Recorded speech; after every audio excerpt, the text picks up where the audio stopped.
Bradwell was a small rural parish in the county of Suffolk, in the east of England, sitting 3 miles southwest of the town of Great Yarmouth on the flat, open landscape where Suffolk met the Norfolk border.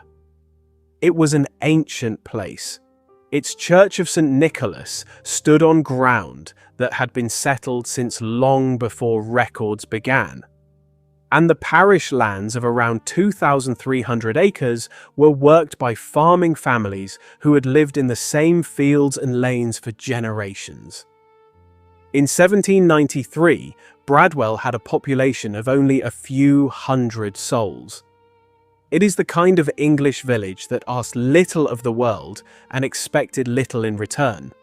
A place of church, common land, agricultural routine, and the quiet turning of seasons. England, in 1793, was at war. The French Revolution had turned violent. King Louis XVI had been executed in January of that year, and Britain had entered the conflict that would stretch across 2 decades into the Napoleonic Wars.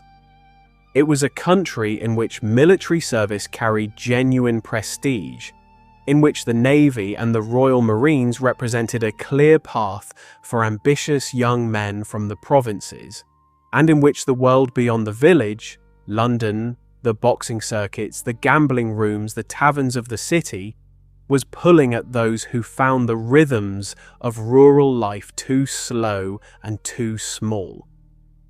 It was in Bradwell, on the 21st of December, 1793, that John Thurtell was born. John was the second surviving son of Thomas Thurtell and his wife. His father was a man of civic standing. Thomas Thurtell would go on to serve as Mayor of Norwich from 1828 to 1829, bringing the family a public respectability that John would spend much of his adult life quietly undermining. John had at least one brother, Tom, who would later serve time in prison for defrauding an insurance company by staging a suspicious warehouse fire. The Thurtell family carried its respectability on the surface. Beneath it, the instinct toward dishonesty ran in more than one direction. John's father wanted his son to work in the family business and build a future within the structure that Thomas had established. John had other ideas. He left home and joined the Royal Marines, serving during the Napoleonic Wars aboard a vessel called HMS Bellona from 1812 to 1814. He saw active service. He came back physically confident, socially polished in the particular way that military life polishes young men, and entirely unsuited for the ordinary working world. After leaving the Marines, John attempted to establish himself in commerce. He set up a manufacturing operation in Norwich, producing bombazine, a twilled cloth of silk and wool widely used for morning dress and formal wear. The business failed. He tried again. It failed a second time. On both occasions, he walked away, leaving creditors unpaid. The habit of walking away from financial obligations without settlement would define every business venture he ever entered. He moved to London. In 1822, he opened a tavern in Long Acre in the Covent Garden district, a busy, central part of the city, full of theatres, markets, and the kind of street life that drew men looking for opportunity and entertainment. London suited him far better than Suffolk or Norwich had. He was a large man, physically imposing, broad-shouldered, and possessed of a natural command that drew people toward him. He trained as an amateur boxer and built a presence on the circuit known as the Fancy, the subculture of prize fighting, gambling, and sporting promotion that connected wealthy patrons, professional fighters, and the networks of money and violence that ran beneath the surface of Regency society. He made a name for himself as a boxing promoter. He organized fights, moved in circles that mixed gentlemen with criminals, and became a figure of considerable social magnetism in those worlds. The writer George Borrow, who encountered him as a teenager around 1817, later described what he had seen. He wrote of the terrible Thurtell as Lord of the Concourse, a man who, wherever he moved, was master, and whenever he spoke, even when in chains, commanded silence from everyone around him. But beneath the presence and the reputation, John Thurtell's finances were in permanent disarray. He gambled heavily. He lost heavily. He borrowed from men who expected repayment. He defaulted and moved on. His tavern in Long Acre burned down, and the insurance payout provided temporary relief. The circumstances of that fire were never formally investigated. But the timing raised eyebrows among those who knew him. Among the men that Thurtell gambled with regularly was a solicitor named William Weare. Weare was a man of the law by training and a man of the card tables by inclination. He had rooms at Lyons Inn in London and had made a comfortable living from a combination of legal work and gambling winnings. He was said to be skilled at cards, skilled enough that some of his opponents suspected the skill was not entirely natural.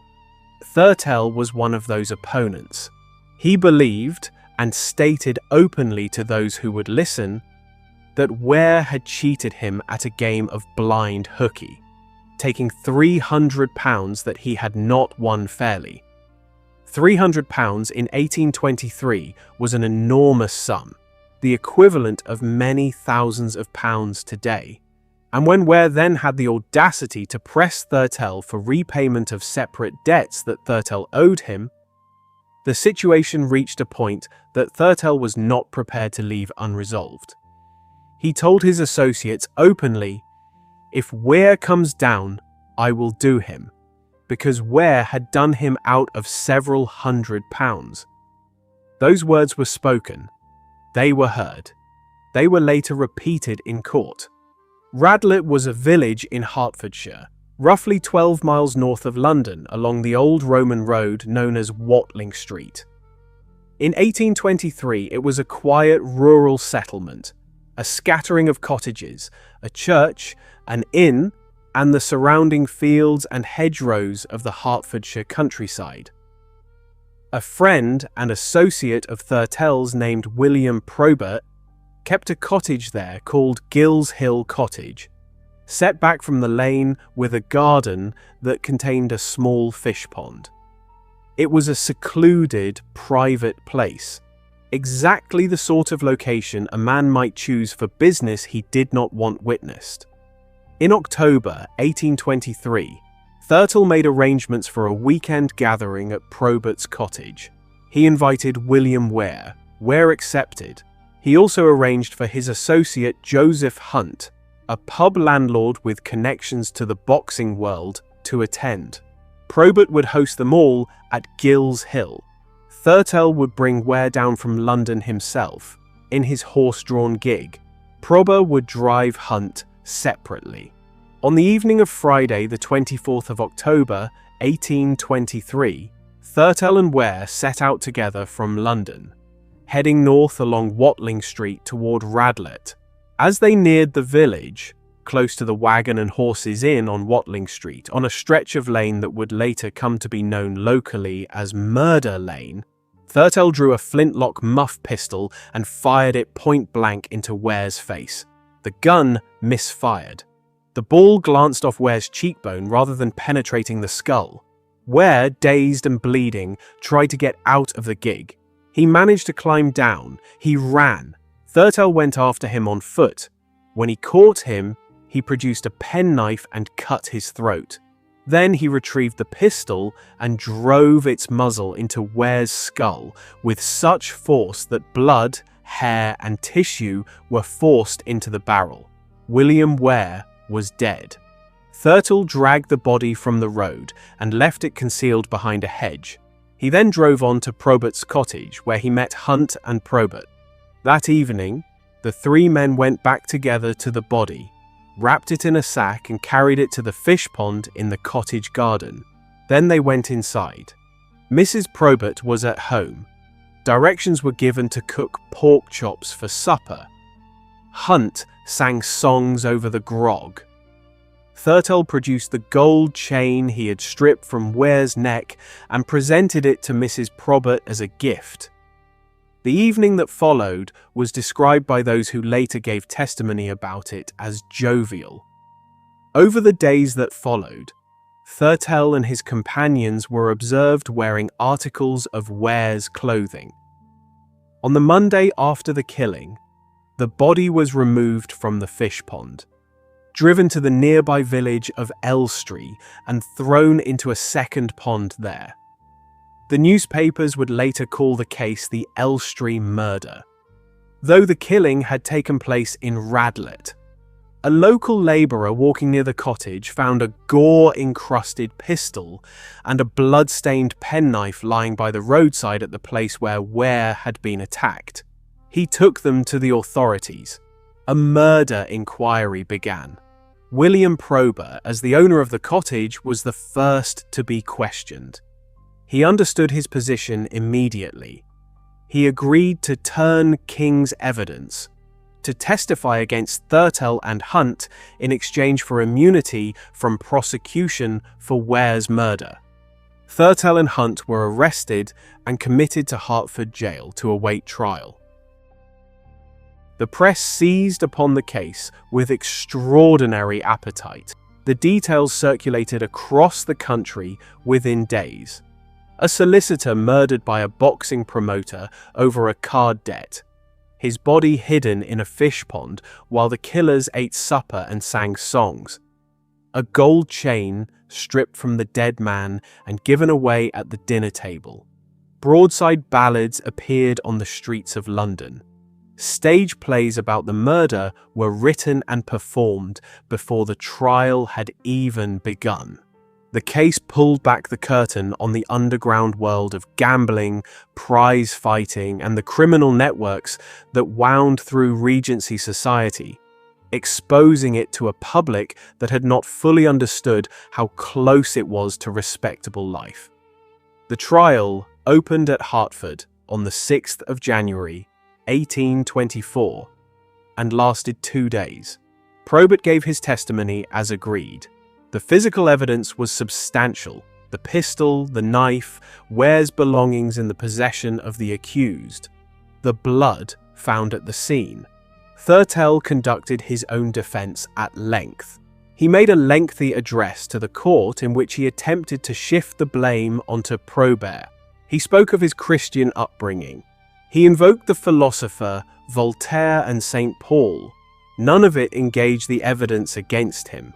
One witness called to speak to Thurtell's character told the court, "I always thought him a respectable man."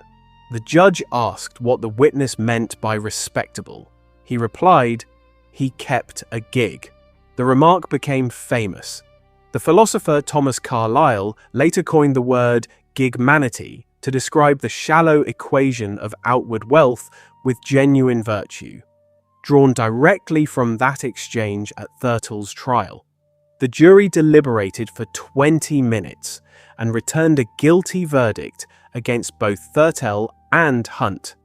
Mr. Justice Park sentenced Thurtell to death, with the additional order that his body be anatomized after execution, the standard sentence for murder, designed to deny the condemned man burial and make his remains available to medical science.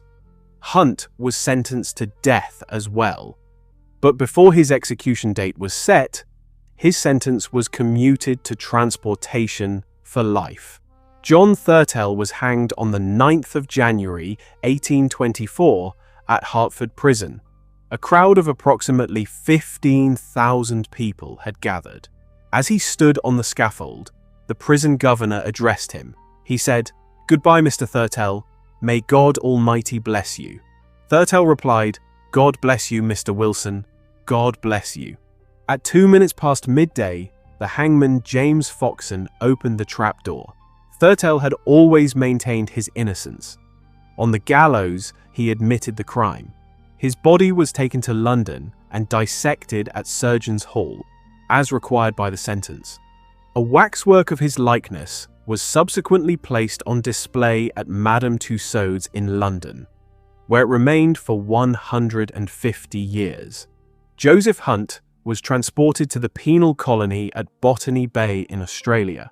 He served his sentence, gained his freedom, married, raised a family, and eventually became a police constable, one of the more unlikely outcomes in the annals of English criminal history. William Weare, who had escaped prosecution for Weare's murder entirely through his cooperation with the Crown, found that the newspapers had done their own damage. His name and his involvement had been printed and reprinted across the country. He was recognized wherever he went. No employer would take him on. Unable to support himself honestly, he turned to theft. In 1825, a little over a year after Thurtell's execution, Probert was arrested for stealing a horse worth £25 from a relative. He was tried and convicted. He was hanged at Newgate Prison in London. He was 33 years old. The case left a long trace through English culture. Sir Walter Scott visited the murder site at Radlett and wrote about it in his diary. The essayist William Hazlitt had known Thurtell personally and referenced him in his writing. Thomas de Quincey discussed the case in his celebrated satirical essay On Murder, considered as one of the fine arts, published in 1827. Robert Louis Stevenson referenced it in his 1885 story, Markheim.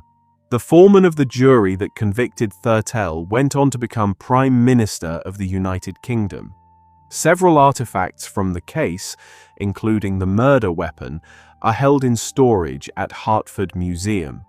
The stretch of lane in Radlett where William Weare was killed came to be known locally as Murder Lane and retained that name for generations. Hello everyone, thank you for listening and drop any feedback below. I would love to hear your thoughts and hope to see you again right here on Cold Case UK.